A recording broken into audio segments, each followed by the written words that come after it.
हम लोग के इस खास एपिसोड में आपका स्वागत है। मैं हूं अंबिका सिंह कामा।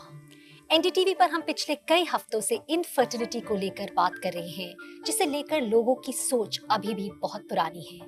उसे एक दाग के तौर पे देखा जाता है। भारतीय परिवारों की बात करें तो इनफर्टिलिटी 15% कपल्स को प्रभावित करती है,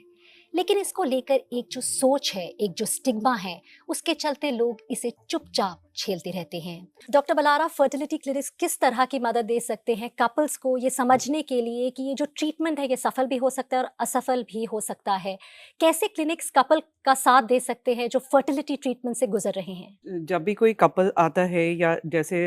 let me give you an example, जैसे हम टेलर के पास गए तो उसके पास बहुत तरह के डिज़ाइंस और कपड़े होते हैं, बट जब तक वो हमारा नाप नहीं ले लेता या हम डिज़ाइन उसको नहीं बताते, तो इसी तरीके से जब तक हम कपल को अच्छी तरह इवैल्यूएट नहीं करते कि उसमें मेल में प्रॉब्लम है, फीमेल में है, या उनकी ओवरऑल हेल्थ में क्या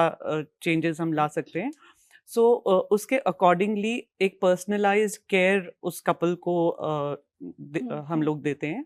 और जैसे कि शगुफ्ता ने और सीमा ने दोनों ने हमें बताया कि इमोशनल सपोर्ट बहुत ज़्यादा ज़रूरी है। एंड हमारे जो क्लिनिक्स हैं दे आर सेंसिटाइज्ड के पूरा स्टाफ और वो पेशेंट को रेगुलरली जैसे कॉल करते हैं या उनको कोई भी प्रॉब्लम होती है तो वो उनकी प्रॉब्लम सॉल्व करने के लिए everybody is there on the call for them, कि उनको कुछ भी कभी इंजेक्शन लगाना है या क्या दवाई किस टाइम पे लेनी है, तो वो सारा सेंसिटाइजेशन, फिर उनकी फाइनेंशियल काउंसलिंग जो है, बिकॉज ये ट्रीटमेंट थोड़ा सा लंबा भी हो सकता है और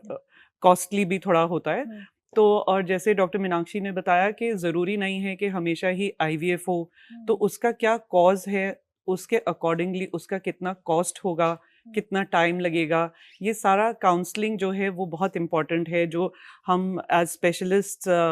एक कपल को और उनकी फैमिलीज़ को दे सकते हैं। एंड हमारे देश में क्या कुछ रूल्स एंड रेगुलेशंस हैं कंसर्निंग थर्ड पार्टी, जैसे डोनर एग, डोनर स्पर्म या सरोगेसी, तो उन चीज़ों के बारे में भी उनको पूरा बता के, और जैसे मैंने कहा कि पर्सनलाइज्ड केयर और उनकी क्या ट्रीटमेंट होनी चाहिए, वो हम पहले से ही कपल के साथ बैठ के पूरा डिसाइड करें, and then we go go ahead ahead with the treatment.